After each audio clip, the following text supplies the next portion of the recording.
साथियों, नमस्कार, आदाब, सत श्री अकाल। साथियों, आज मैं बात आ, कर रहा हूँ एक ऐसे पर्वतारोही की जो कि न केवल पर्वत पर चढ़ा बल्कि उसने इतिहास रचा। और वो एक पहला ऐसा इतिहास हुआ जो एक अजूबा था हम लोगों के लिए। शायद वो दिन मुझे याद है जब पहली बार उस पर्वतारोही से मुलाकात हुई और वो हम जैसा ही दिखता था, हमारी एज का लगभग।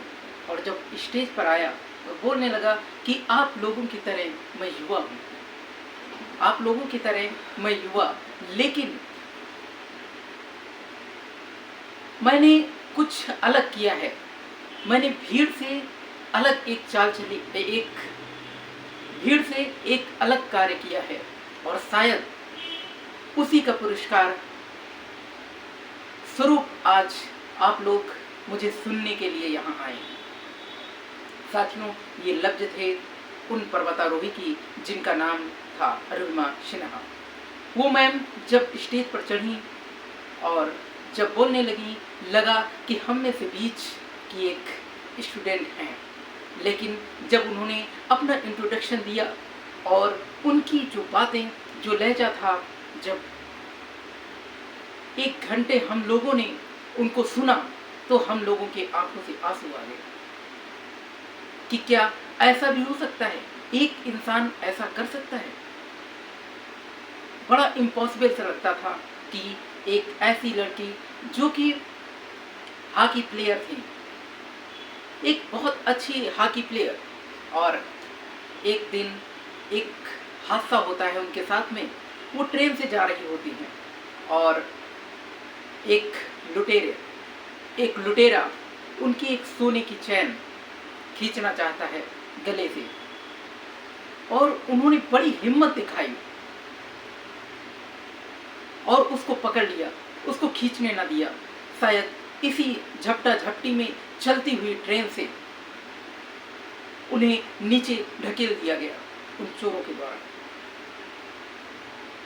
और काफी हाई स्पीड थी ट्रेन की। जब वो पटरी के नीचे गिरी तो अचानक उनका जो पैर था वो ट्रेन के नीचे आ गया और ट्रेन के नीचे आने से वो पैर कट गया और पैर तभी वो बेहोश हो गए। साथियों, ये घटना शाम के समय की थी और रात भर वहीं पर बेहोशी की हालत में पड़ी रही। जब कुछ राहगीर वहां से गुजरे तो देखा, अरे ये कौन है, यहाँ पर विक्षिप्त पड़ा हुआ है। और फिर उन मैम को अस्पताल पहुंचाया गया और हॉस्पिटल पहुंचाया गया।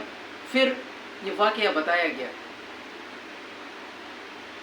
और फिर वहाँ पर जो एनेस्थीसिया, एक इंजेक्शन होता है जिससे पेशेंट को दर्द न हो, वो पैर कटना था और जो काफ़ी ज़्यादा फ्रैक्चर और काफ़ी ज़्यादा उसकी हालत ख़राब थी, पैर सफाई करनी थी, तो एनेस्थीसिया का इंजेक्शन देना था और ब्लड काफ़ी ज़्यादा बह जाने से ब्लड की ज़रूरत थी। लेकिन वहाँ पर ना 3 यूनिट ब्लड चढ़ना था, ना वहाँ पर ब्लड की व्यवस्था थी और ना वहाँ पर ऐसा कुछ था। डॉक्टर तैयार नहीं हुए। तब उन्होंने कहा कि आप लोग क्यों परेशान हैं, आप लोग बिना एनेस्थीसिया के मेरा पैर काटिए, क्योंकि आप देख रहे थे कि मैं कल रात में शाम को ट्रेन के नीचे आई और मेरे बेहोशी से मैं रात भर वहीं पड़ी रही। 39 ट्रेनें रात भर में गुजरी, तब मेरा कुछ नहीं हुआ। अब क्या हो सकता है, अब क्या हो सकता है, आप काटिए, मुझे ईश्वर ने भेजा है कुछ करने के लिए। और बस उस लड़की का साहस देख करके, उस प्लेयर का साहस देख करके जितने भी डॉक्टर थे वो तैयार हुए अपना ब्लड डोनेट करने के लिए और बिना एनेस्थीसिया के उनका इलाज हुआ। और फिर वो हॉस्पिटल में पड़ी थी और कहते हैं जब बुरा वक्त होता है तो सभी उनके खिलाफ आवाज़ें उठने लगती हैं, चारों तरफ से अंधेरा छा जाता है। शायद वही हुआ अरुणिमा सिन्हा के साथ में। जब वो बेड पर पड़ी थी, चारों ओर से अफवाहें उड़ाई जा रही थी कि वो सुसाइड करने जा रही थी, उनका हस्बैंड से कुछ तनातनी हो गई थी। तो ऐसे करके अफवाह फैलाई जा रही थी कि वो एक कायर और बुज़दिल थी, ऐसी अफवाह। और ये अपने ऊपर अफवाह दे करके उस हॉस्पिटल के बेड पर पड़े हुए अरुणा सिन्हा बहुत देर तक ये वाकया सुनने लगती हैं और सोचने लगती हैं, और फिर धीरे धीरे धीरे उसी पेट पर पड़े हुए वो एक अपने अंदर ही अंदर एक कहानी बनाती है, और वो कहती है कि मैं ऐसा कुछ करूंगी कि जो लोग मुझ पर अफवाह उड़ा रहे हैं, जो लोग मुझे हंस रहे हैं, अब उनका मुंह बंद करना है। और ये ऐसे पॉसिबल नहीं था, ये इतना आसान भी नहीं था, और कोई भी कार्य इम्पॉसिबल नहीं हो सकता है। ये पॉसिबल था मगर इम्पॉसिबल के जैसा। अब वो क्या कर सकती थी? वो सोचते सोचते उन्होंने सोचा कि अब इस हाल में मैं एक ऐसा कार्य करूंगी कि लोग सोचने पर मजबूर हो जाए कि कैसे पॉसिबल हो सके। और बेड पर बड़े बड़े उन्होंने डिसाइड कर लिया कि मैं विश्व के सबसे ऊंचे पर्वत पर चढ़ के दिखाऊंगी, माउंट एवरेस्ट को फतेह करके दिखाऊंगी। ये उन्होंने बेड पर बड़े बड़े डिसाइड किया। और फिर उन्होंने पर्वतारोही बछेंद्री पाल को फोन करना शुरू किया। कई बार गूगल से नंबर कांटेक्ट निकाला और कई बार फोन किया, फोन उनका नहीं उठा। और जब ये खबर उनके फैमिली मेंबर को हुई तो वो क्या कह रहे हैं, एक तो पहले से लूली लंगड़ी हो गई है और ऊपर से पर्वत पर चढ़ने का ख्वाब देख रही है। रिलेटिव क्या कहने लगे, इसे तो भीख मांगने के लिए बाहर छोड़ देना चाहिए, इसे अब ये खुद तो चल नहीं सकती, बैसाखियों के सहारे हो गई है, बैसाखियों से चलेगी। और इसे जो है पर्वत पर चढ़ने का कहां से, मुझे लगता है ये पागल हो गई है। हर कोई उसे पागल करार देने लगा। लेकिन उन्होंने जो निर्णय ले लिया था वो एक प्रतिज्ञा, एक भीष्म पितामह जैसी प्रतिज्ञा उन्होंने ठान ली थी। कुछ भी हो, हरिश्चंद्र जैसा सत्य, राजा हरिश्चंद्र जैसा सत्य उन्होंने टाल लिया था, अपने अंदर ठान लिया था। चंद्र टरे सूरज टरे, टरे जगत व्यवहार, पर श्री हरिश्चंद्र को टरे न सत्य विचार। और इसी प्रकार से उन्होंने जो प्रतिज्ञा ठानी वो भी टलने वाली नहीं थी, वो भी टलने वाली नहीं थी। और वो ये साहस, ये अदम्य साहस करके वो अपने घर ना जा करके जब हॉस्पिटल से डिस्चार्ज हुई तो सीधा बछेंद्री पाल के घर पहुंचती। सीधा वो जीवन का पहला वाकया था जब उन्होंने विकलांग डिब्बे पर पहली बार सफर किया। वो बताती हैं, मेरा पहला वाकया था जीवन का जब मैं पहली बार उस विकलांग डिब्बे से बैठकर बछेंद्री पाल से मिलने गई। और जब मैं बछेंद्री पाल के सामने गई और उनको पूरा वाकया बताया, उन्होंने ये सुन करके उनके आंखों में आंसू आ गए। ये अदम्य और उत्साह देख करके उन्होंने कहा, अरुणा सिन्हा, तुमने अपने अंदर इस पर्वत को फतेह कर लिया है, अब तुम्हें दुनिया को दिखाना है फतेह करके, तुमने अंदर से फतेह कर लिया। और फिर सफर शुरू हुआ ट्रेनिंग का। काफी महंगी फीस थी। उनके भाई ने एक साहस दिया अपनी बहन को, मैं इस ट्रेनिंग का पैसा कैसे भी हो मैं उपलब्ध कराऊंगा। और फिर ट्रेनिंग चालू हुई। वो 10,000 लोग और उनकी ट्रेनिंग, और वो ट्रेनिंग स्टार्ट हुई धीरे धीरे, क्योंकि जब पर्वत पर चढ़ने की ट्रेनिंग स्टार्ट होती है, लगभग 6 महीने 1 साल तक ट्रेनिंग चलती है। और वो ट्रेनिंग ऐसी होती है कि उसमें पहले से ही कोई डिसीज तो नहीं है, कोई डिसएबिलिटी तो नहीं है।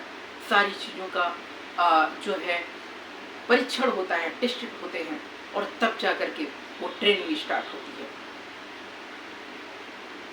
और ये डिसएबिलिटी होते हुए भी वो इस ट्रेनिंग के दौरान उन्होंने साहस दिखाया, और ट्रेनिंग में हर टेस्ट में पास होती गई। धीरे धीरे लोग छटते गए, लेकिन अरुणिमा सिन्हा कभी उस ट्रेनिंग से छटी नहीं। 10,000 लोगों में धीरे धीरे धीरे धीरे लोग निकलते गए, और वो एक दिन आया जब ट्रेनिंग के लिए एक बैच तैयार हुआ लगभग 4 लोगों का। उन 4 लोगों में नाम था अरुणिमा सिन्हा का। और जब उन्होंने पर्वत पर चढ़ने का ठाना, तो जाने से पहले कोई एक सारथी होता है जो पर्वत पर राह दिखाता है, क्योंकि वहां पर ऐसे रास्ते होते हैं। कभी कभी बर्फ पर चलना होता है, कभी ऐसे पर्वत होते हैं जहां पर पैर लगने से ढह जाने का खतरा होता है। रस्सी के सहारे पकड़कर चलना होता है, और उसके लिए एक जो वहां के पर्वत पर चढ़ने वाले एक नाटे कद के जो शेरपा होते हैं वो तैयार किए जाते हैं साथ में गाइड करने के लिए। और जब वो अपना गाइड ढूंढ रही थी, कोई गाइड करने के लिए तैयार ही नहीं हुआ, कोई आगे हाथ ही नहीं बढ़ा रहा था। वो कह रहा था, कौन इस विकलांग के साथ में जाएगा, कौन इसके साथ जाएगा? अपने तो प्राण गंवाएगी ही, मेरे भी प्राण गंवाएगी, कौन साथ में जाएगा? कोई तैयार नहीं हुआ। धीरे धीरे करके एक शेरपा तैयार हुआ। जब अरुणिमा सिन्हा ने एक साहस बंधाया उसको कि मैं आई हूँ इन लोगों से छट करके ट्रेनिंग में पास हुई हूँ, और मैं तुमको दिखाऊंगी, मेरे साथ ही तुम भी अपना इतिहास बनाओगी। शायद ये पहला वाकया होगा जब एक विकलांग लड़की पर्वत पर चढ़ के दिखाएगी। और तब एक शेरपा तैयार हुआ, और फिर वो सफर जारी हुआ पर्वत पर चढ़ने का। वो सफर इतना कठिन था, जब वहां पर चढ़ने के लिए एक बहुत दुर्गम रास्ते होते हैं, और उसकी आप लोग ऊंचाई जानते ही हैं, 5,888 मीटर। तो ये जब उन्होंने स्टार्ट किया, शेरपा आगे आया और वो साथ साथ चलने लगे। एक जब वहां जाया जाता है तो इतना सिलेंडर ऑक्सीजन ले जाया जाता है कि वो एक्स्ट्रा भी ना पड़े और लोड ज़्यादा ना पड़े, भार ना पड़े शरीर पर, और काम भी हो जाए। और फिर स्टार्ट हुआ सफर उस विकलांग पैर के साथ में, एक विकलांग पैर। और वो जब स्टार्ट हुआ तो धीरे धीरे करके जैसे जैसे ऊंचाई बढ़ती जा रही थी, कुछ ऐसे बर्फीले रास्ते थे, ऐसी बर्फीला तूफान आता था, लोग सिमट जाते थे। बहुत सारे लोग उस रास्ते पर, उस बर्फीले रास्ते पर अपने दम तोड़ते दिखाई पड़े, उन तूफानी बर्फीले तूफानों के चपेट में आते हुए दिखाई पड़े। वो अपना रास्ता आधे रास्ते पर ही अपने आप को कुर्बान करते जा रहे, अपने आप को बलिदान करते जा रहे। और ऐसी बलिदानी देखकर थोड़ी देर के लिए अरुणिमा सिन्हा ने अपने आप को ध्यान किया, ईश्वर को याद किया और कहा, उन दम तोड़ते इंसानों से कहा, मैं तुम सबके लिए, मैं आप सबके लिए इस पर्वत पर चढ़ के दिखाऊंगा। और जब वो वाकया आया ठंडे ठंडे बर्फीले तूफानों का, 25-25 किलोमीटर तक वो रास्ता, जो कि एक सिर्फ बर्फ का, और उसमें घिसते हुए 4-4 अंगुल कदम बढ़ने हैं, रस्सी के सहारे ब्लड निकल रहा है उंगलियों से, और हाथ पैर निकल रहा है बार बार, वो प्लास्टिक का पैर जो लगा हुआ था, एक हाथ से पैर को थामी हुई, एक हाथ से रस्सी।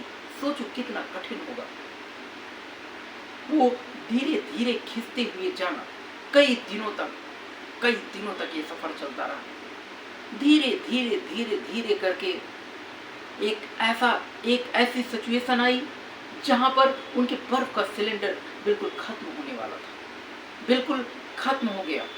शेरपा ने कहा, अब तुम्हें यहाँ से लौट जाना चाहिए, वरना जान गंवानी पड़ जाएगी, क्योंकि सिलेंडर खत्म हो गया है। अब सांस लेने में काफी समस्या हो रही है, अब आगे चलने में बहुत बड़ी कठिनाई होगी। लेकिन उन्होंने अपनी हिम्मत दिखाई। उन्होंने कहा, मैं यहां तक आ चुकी हूं, तो अब मैं आगे जरूर जाऊंगी, चाहे मुझे जान गंवानी पड़ जाए। ईश्वर ने अगर मुझे यहां तक लाया है, ईश्वर ने मुझे यहां तक नहीं मारा तो आगे भी नहीं मारेगा, मैं वहां तक जाऊंगा। और धीरे धीरे धीरे धीरे ऐसा लगता था उस थकावट के दौर में, जब वो विदेशियों को देखा कि अपना तिरंगा फहरा रहे हैं पर्वत की चोटी पर, तो ऐसा लगा कि मैं वहां से दौड़ जाऊं। ये बोल थे अरुणा सिन्हा के। ऐसा लगता था कि मैं अभी दौड़कर वहां पहुंच जाऊं, लेकिन इतना साहस नहीं था। धीरे धीरे करके वो वक्त आता है, वो समय आता है, जब वो पर्वत की चोटी पर पहुंचते हुए शेरपा के साथ में वो 10 सेकंड का वीडियो वहां से अर्थ पर पहुंचाया जाता है। देखो, मैंने फतेह किया है, मैं विश्व की पहली ऐसी विकलांग पर्वतारोही बनी हूं जो पहली बार आई हूं यहाँ पर, और मैंने वो कारनामा करके दिखाया जो दुनिया मुझे असंभव कह रही थी। शायद मुझे बैसाखियों का सहारा दे रही थी, लेकिन मैं खुद बैसाखियों का सहारा नहीं बनी। और फिर उन्होंने दिखाया, और ये वाकया बदला नहीं। उन्होंने अपने आप को वहां पर अपने आप को वहां पर स्टॉप नहीं किया। उन्होंने ईश्वर को धन्यवाद दिया, और फिर देखिए वहां पर जो ही ईश्वर को धन्यवाद दिया, शेरपा ने कहा, देखो देखो, एक जो पर्वतारोही है, ये एक सिलेंडर छोड़ करके यहाँ से जा रहा है, शायद इसके पास स्ट्रर रहा होगा। तो साथियों, ईश्वर की लीला बहुत अद्भुत होती है। शायद अरुणा सिन्हा अगर वहां तक नहीं जाती, शायद उस सिलेंडर को वो पा भी नहीं पाती। और वो सिलेंडर लिया और फिर वापस आने लगी, उतने ही साहस के साथ में जितने साहस के साथ वो चढ़ी थी। ये दिखाता है उनका अदम्य और उत्साह। ये दिखाता है कि अगर मैं कर सकती हूं तो आप भी कर सकते हैं। ये पर्वतारोही अरुणा सिन्हा के बोल थे, जो आप लोगों तक मेरे द्वारा पहुंचाया जा रहा था। साथियों, ये कहानी नहीं, ये वास्तविकता है जो मैंने अपनी नजरों से देखा है। ये वाकया है, मैं उनसे मिला हूं, और उन्होंने वहां पर ही अपने कदम नहीं रोके। विश्व की 6 पर्वतों पर चढ़ के दिखा चुकी है। उनका कारवां भी रुका नहीं, अभी बढ़ता जाएगा और फिर नए इतिहास लिखता जाएगा। मेरा आप लोगों से एक क्वेश्चन है कि आप लोग इतिहास कब लिखेंगे? इतिहास का वो दौर आ चुका है, क्रांति का वो समय आ चुका है। अब आप तैयार हो जाइए, वक्त आपके लिए है, आपका वक्त है। अगर आज चला गया तो आज नहीं आएगा। साथियों, बस मेरा मैसेज, मेरा ये मोटिवेशनल वीडियो अगर आपको जगा सकता है तो आप दूसरों को जगाने का प्रयास करें, दूसरों तक शेयर करें। ये मात्र कहानी नहीं, ये जीवन की वास्तविकता है, एक ऐसे जीवन की वास्तविकता जिसने इतिहास बदल कर दिखाया है, जिसने लोगों को जीना सिखाया है। और आप भी इस कहानी से अगर जीना सीखना चाहते हैं तो इस वीडियो को लाइक, सब्सक्राइब और शेयर करें दूसरों के साथ, और आप भी जगे और दूसरों को जगाने का प्रयास करें। इन्हीं कहानियों के साथ मैं आगे भी आप लोगों को ओत प्रोत करता रहूँगा। तब तक के लिए बहुत बहुत धन्यवाद।